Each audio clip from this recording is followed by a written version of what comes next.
Muy bien, hermanos, pues el día de hoy el Señor ha puesto en mi corazón compartir acerca, mire, de un pasaje importantísimo que hace bastante tiempo compartimos en la iglesia. Se encuentra en el libro de Éxodo. Y te voy a hacer un antecedente de lo que ocurría, porque al inicio del libro de Éxodo lo que tenemos es la narración del pueblo de Israel previo a la liberación en el día de la Pascua, la salida de Egipto.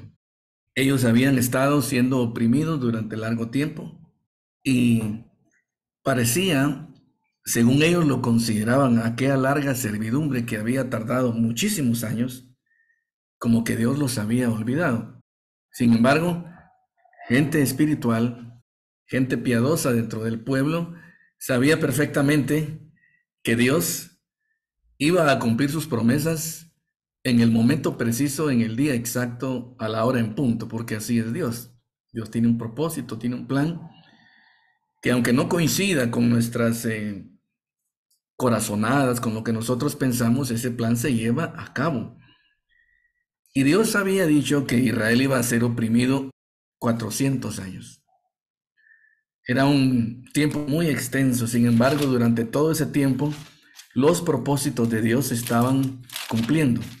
No solamente era el hecho de que ellos estaban siendo oprimidos, sino que en medio de la opresión, aquí tengo un versículo muy interesante que dice en Éxodo capítulo 1, dice verso 12, oiga, pero cuanto más los oprimían, ellos tanto más se multiplicaban y crecían, de manera que los egipcios temían a los hijos de Israel.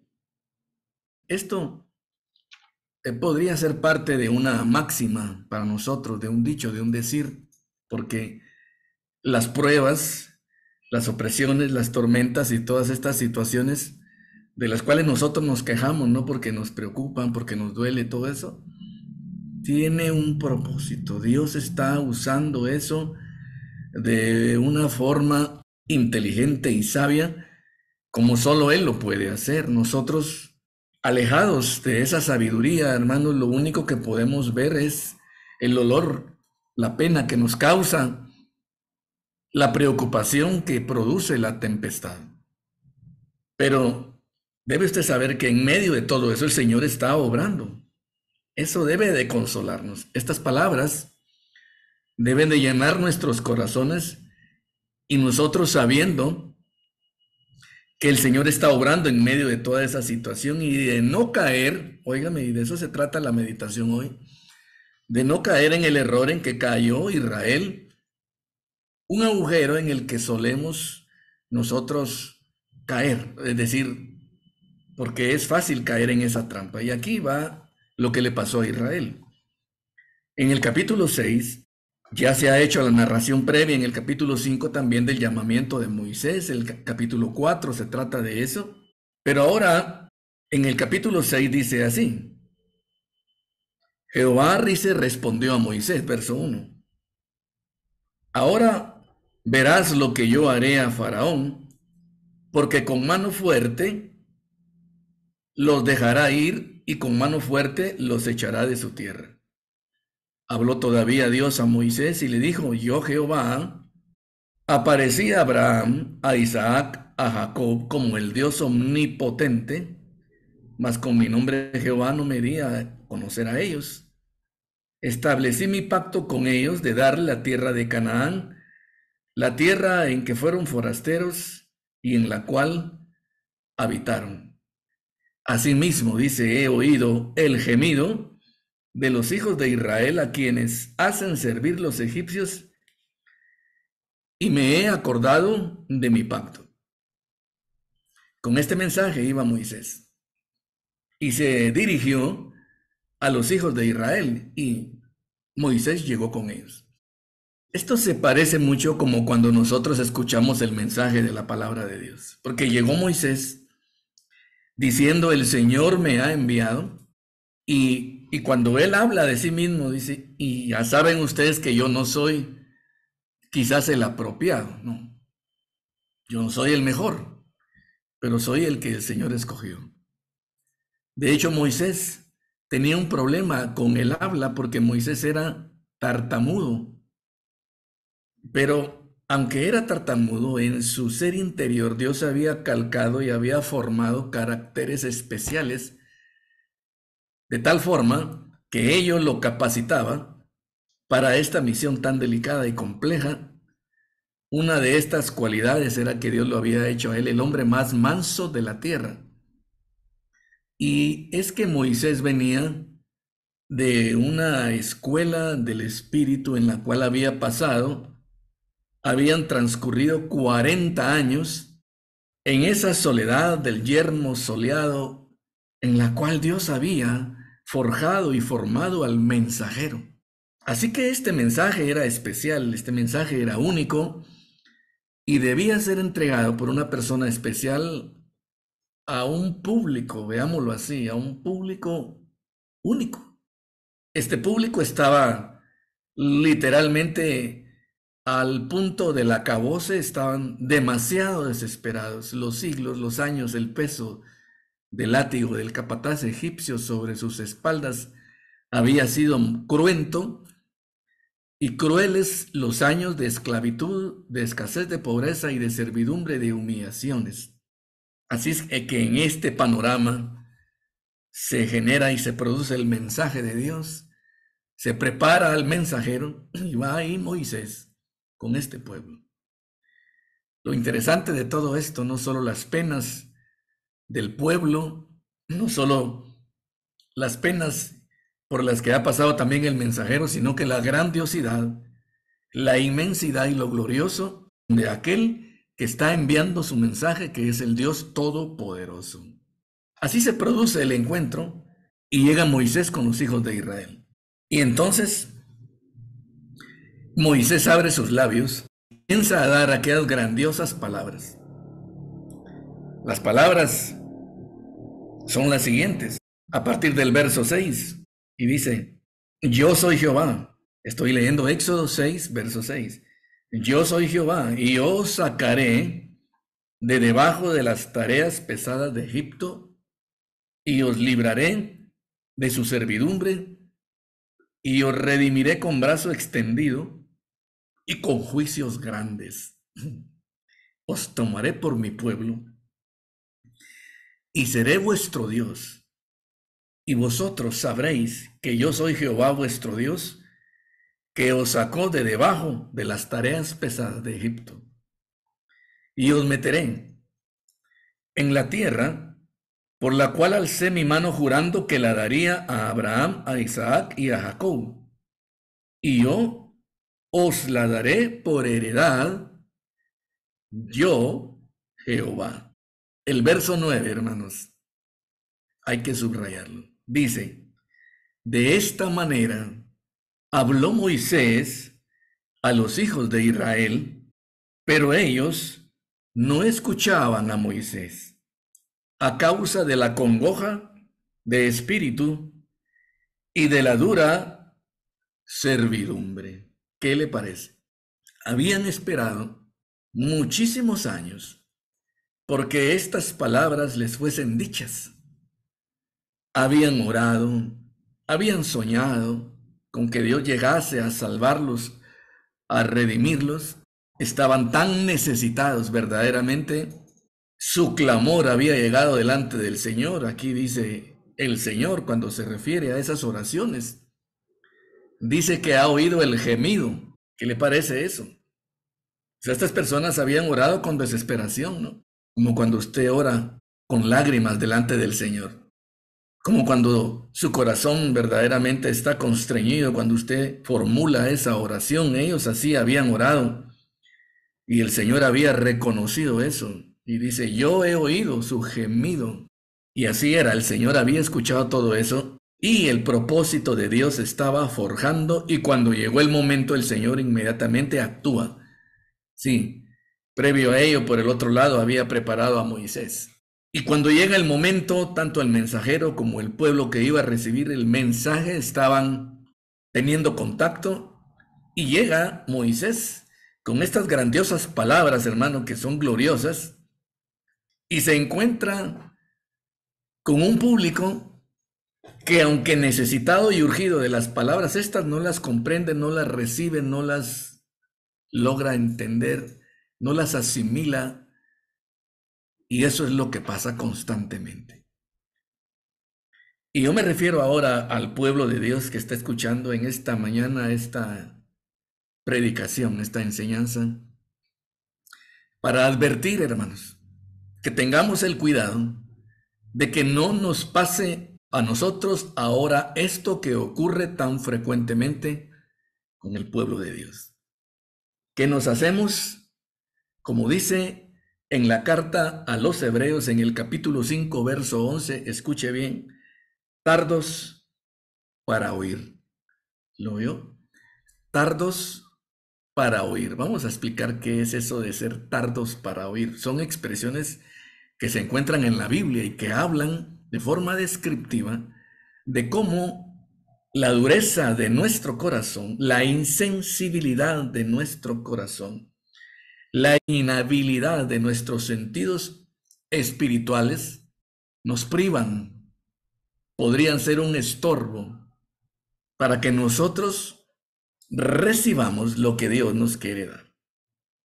En esta ocasión había algo que tenía a esta población, a este pueblo, a estas personas, con los oídos cerrados al mensaje de Dios. Y dice, ellos no escuchaban a Moisés a causa de la congoja de espíritu y de la dura servidumbre. Ellos estaban tan apesarados, tan cansados, estaban ellos con una opresión tan terrible, con una humillación sobre ellos. El látigo del capataz egipcio era tan duro, tan pertinaz, que simplemente ya no oían, ya no podían escuchar, hermanos.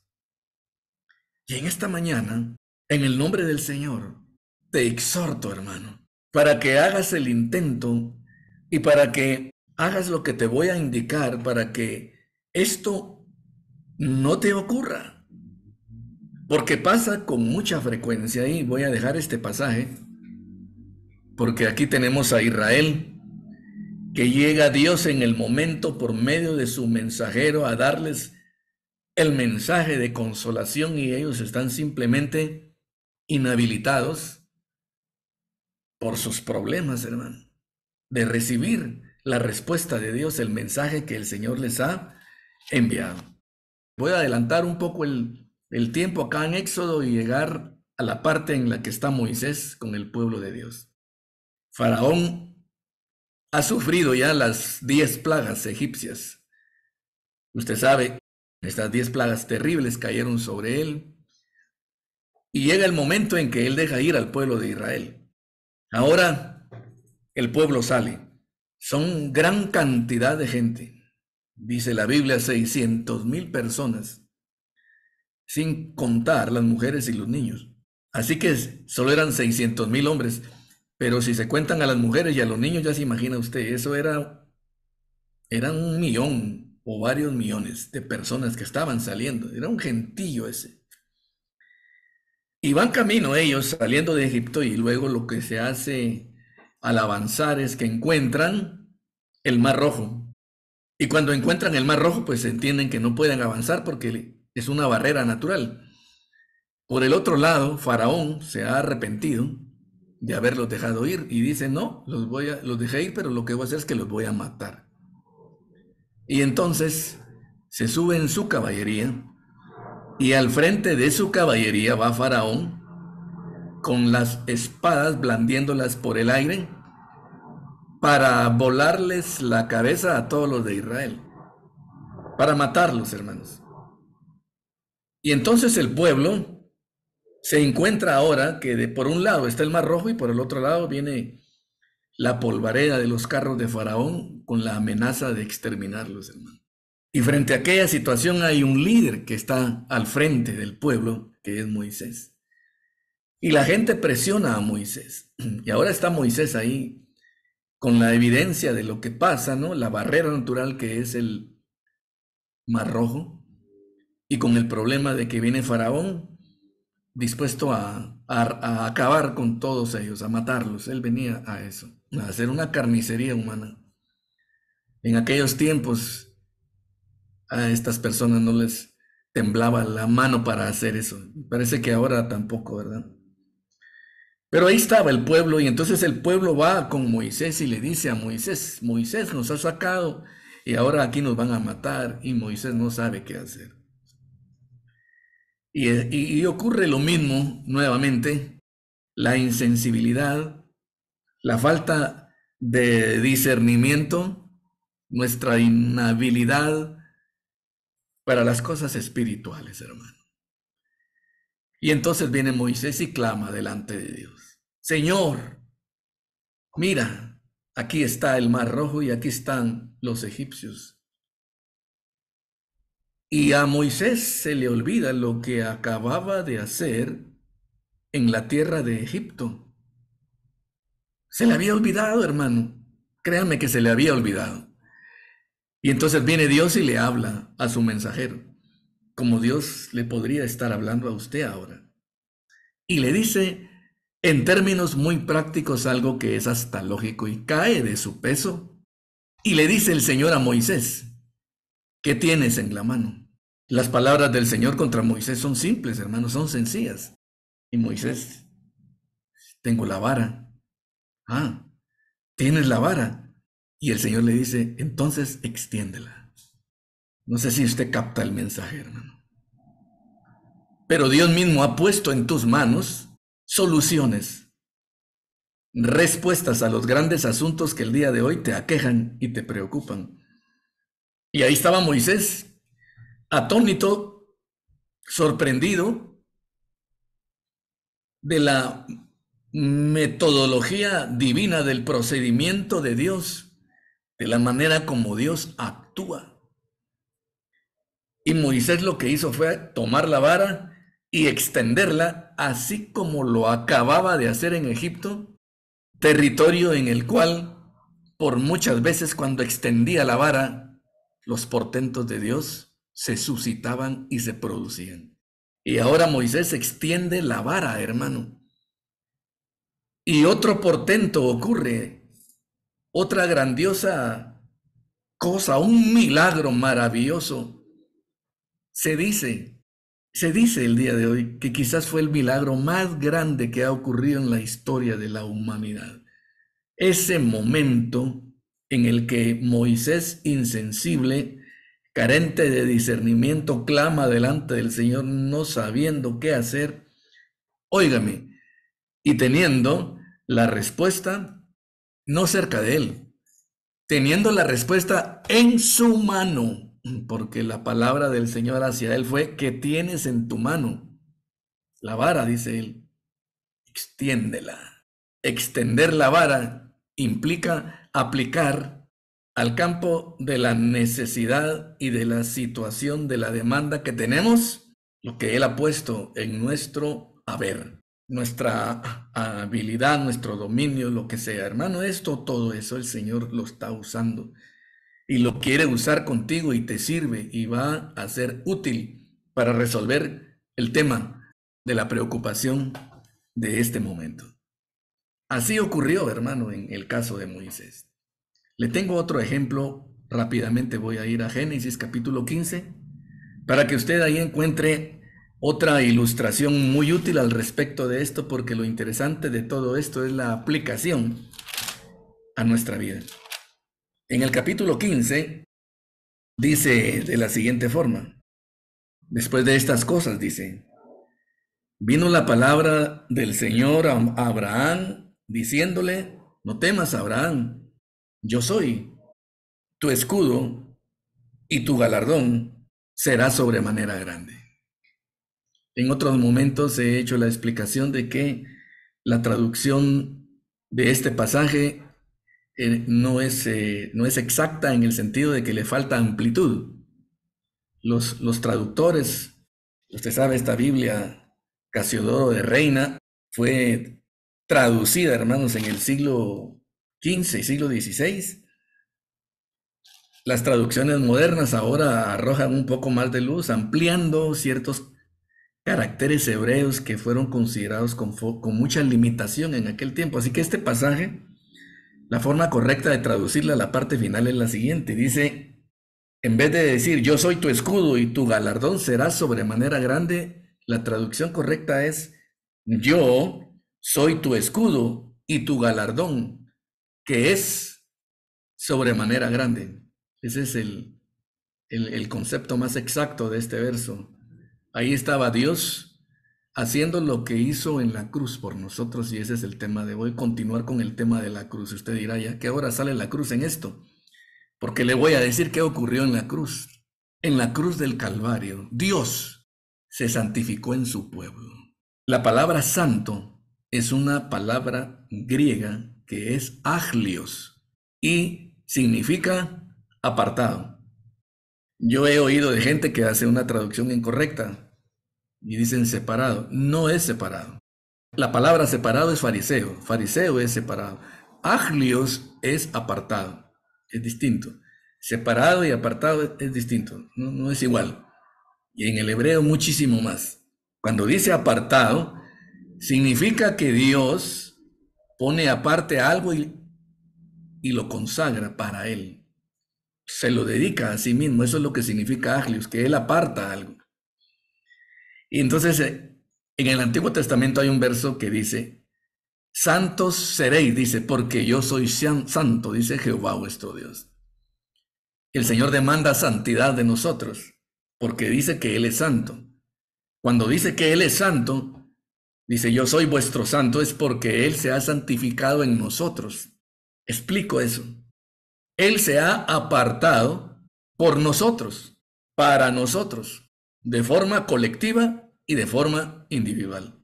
No solo es un tema federal, sino que también es un tema particular, en el sentido de que Dios en la cruz del Calvario se apartó de todo y se consagró para tu asunto, para ti, de forma específica, y dio lo más grande que Él tenía.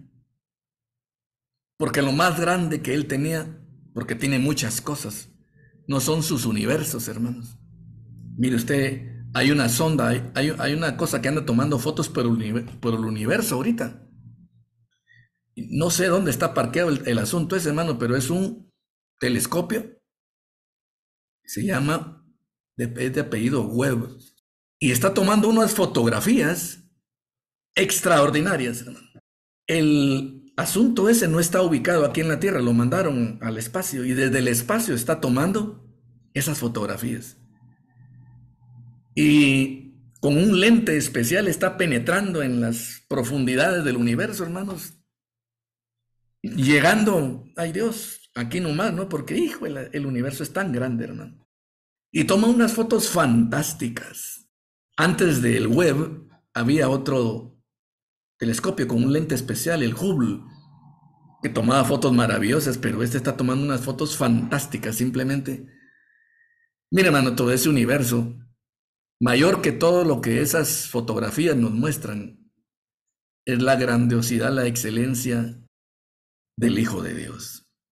El Padre entregó a su Hijo lo más grandioso y lo puso en esa vergonzosa cruz. Y con ese acto Él se santificó en su pueblo.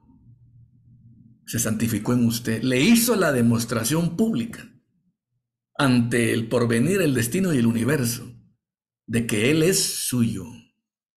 Aleluya. Digan amén, hermanos, aunque no los oiga, por favor. Digan amén. Él es nuestro. Y sabe una cosa, nosotros somos de Él. Y Él pide de nosotros santidad. Y no me malentienda con la santidad, por supuesto. Él quiere que usted se porte bien. Él quiere que no diga malas palabras, hermano. Él quiere que usted no tome bebidas alcohólicas. Él quiere que usted haga todas las cosas de forma correcta, pero el concepto de la santidad involucra el hecho de que usted se aparte para Él. Eso es que usted sea santo. Y el Señor dice, vosotros seréis santos, porque yo soy santo, dice Jehová vuestro Dios. El Señor se santifica en su pueblo. Santifíquese usted en Él, entréguese a Él. Entréguese a Él. Eso es la santidad. Este es un aspecto que nosotros podemos contemplar también en la cruz del Calvario, el tema de la santidad. Dios se santifica en su pueblo y pide que nosotros hagamos lo que Él hace. Ahora usted santifíquese en el Señor, entréguese, apártese para Él. Bueno, en este pasaje lo que tenemos es una demostración de esa santidad de Dios. Dice el Señor hablándole a Abraham: yo soy tu escudo y tu galardón, que es sobremanera grande. Oh, hermano, le voy a contar qué le pasaba a Abraham ahí en ese momento. Abraham tenía un problema. Según él, pues, él tenía un problema, y es de que no había tenido un hijo. Y Abraham andaba, hermanos, ya por los años muy avanzados, en los cuales, pues, la virilidad, hermano, va escaseando ya, ¿no? El hecho de la producción de la progesterona y todo ese tema ya no estaba con él. Él ya no podía engendrar un hijo. Y su esposa era estéril. Sara era estéril. Era otro problema, hermano. No solamente la ancianidad, los años que habían pasado, sino también el hecho que desde su juventud su esposa había sido estéril. Y pues Abraham andaba con esa carga, con ese peso encima de que no tenía un hijo y por lo tanto no iba a dejar descendencia. Entonces, ocurre algo aquí, hermano, con Abraham, lo mismo que le pasó a Moisés y lo mismo que le pasó al pueblo de Israel. ¿Y quién quita, hermano, que quizás lo mismo que nos está pasando a nosotros ahora? Porque Dios está hablando y el hombre no está escuchando. Sí, es tremendo eso, hermano. Dios está hablando y el hombre no está escuchando. Entonces, verso 2, respondió Abraham al Señor: Señor, ¿qué me darás, siendo así que ando sin hijo? Y el mayordomo de mi casa es este damaseño Eliezer. Dijo también Abraham: mira que no me has dado prole, y he aquí que será mi heredero un esclavo nacido en mi casa. No sé si usted nota el contraste de lo que hay aquí, pero las palabras de Abraham, hermano, como que no deberían de haberse dicho de esa forma, porque un segundo antes el Señor le está diciendo a Abraham: Abraham, yo soy tu escudo y tu galardón, que es sobremanera grande. Le está diciendo: mira, yo soy tuyo, yo te pertenezco. Pero Abraham habla inmediato y evidencia que no ha entendido. O sea, él no oyó, y si oyó por un oído le entró y por el otro le salió. ¿Qué pasó ahí? Tengo un versículo para eso, ahí se lo voy a compartir. No está poniendo atención, no se está enfocando, no está concentrado, no se está fijando. Hay algo que le evita, algo que le interrumpe, así como a el pueblo de Israel, la congoja de espíritu y la dura servidumbre no les hacían ser capaces de darse cuenta del gran momento que vivían, porque el mensajero de Dios estaba llegando con el mensaje del cielo. La respuesta al gemido había llegado y ellos no lo recibían. Aquí pasaba algo igual. Tantísimos años en esa desesperación, en esa zozobra, con esa frustración, Abraham esperaba, y Dios ahora le dice: mira, yo soy tu escudo y tu galardón, que es sobremanera grande. Y sigue sintiéndose Abraham como que no tiene nada, y le dice: ¿qué me darás, siendo así que ando sin hijo? Mírame, soy un desgraciado, mírame, tengo necesidad, no tengo. Y Dios le acaba de decir: lo tienes todo, ¿qué pasa aquí? Entonces el Señor hace algo con este hombre y le dice, en un diálogo que usted puede encontrar ahí, pero en el verso 5, que es la parte nuclear de esta meditación, dice: entonces el Señor lo sacó afuera y le dijo: mira ahora los cielos, cuenta las estrellas si las puedes contar. Y le dijo: así será tu descendencia. Verso 6. Y creyó a Jehová, y le fue contado por justicia en ese momento crucial en la historia. humana, el momento en que Abraham cree. Pero ocurrió algo. El Señor tuvo que sacarlo de donde estaba metido, tuvo que moverlo, tuvo que removerle un poco el piso, dice el verso 5, y lo sacó afuera, y afuera lo hizo que levantara la vista, que viera los cielos, y en esa condición fue capaz de creer. Ocurre el milagro, porque la Biblia dice, no te he dicho que si creyeres, verás la gloria de Dios. Pero Abraham no creía, había algo que le impedía. Dios le estaba hablando, estaba recibiendo el mensaje auténtico. La genuinidad del vozarrón celestial estaba llegando a sus oídos, pero él no era capaz de interpretar. Hacía una hermenéutica errada de lo que estaba oyendo, no asimilaba, no entendía, porque no ponía atención, porque algo no le permitía recibir lo que Dios le estaba entregando. Y fue necesario sacarlo afuera. Ese sacarlo afuera, en el caso de Abraham, era moverlo, era tal vez sacudirlo. Y por eso es que a veces el Señor envía pequeños temblores, pequeños terremotos, pequeñas situaciones a nuestra vida para que nosotros nos demos cuenta, hermanos, de que el Señor nos está hablando y de que son grandes cosas las que Él ha hecho con nosotros, óigame, y que grandes cosas también ha puesto en nuestras manos. ¿Cuántos Moiséses no están ahorita escuchando esto y que tienen la solución de Dios en su mismísima mano? Solo mira lo que Dios ha puesto en tu haber. Date cuenta lo que pasó aquí. Dios está hablando. El que hizo la boca no dejará de hablar, porque el que hizo el oído no ha dejado tampoco de escuchar. Él ha oído tu oración, Él ha oído tu gemido y está trayendo respuestas a tu vida. Voy a terminar esta meditación, hermanos, porque el tiempo pues avanza. Primera de Samuel, capítulo 15, verso 22. Aquí le habla Dios a un individuo que nunca puso atención, pero la exhortación es aplicable a nosotros y es así. Dice, ciertamente, el obedecer es mejor que los sacrificios y el prestar atención es mejor, dice, que la grosura de los carneros.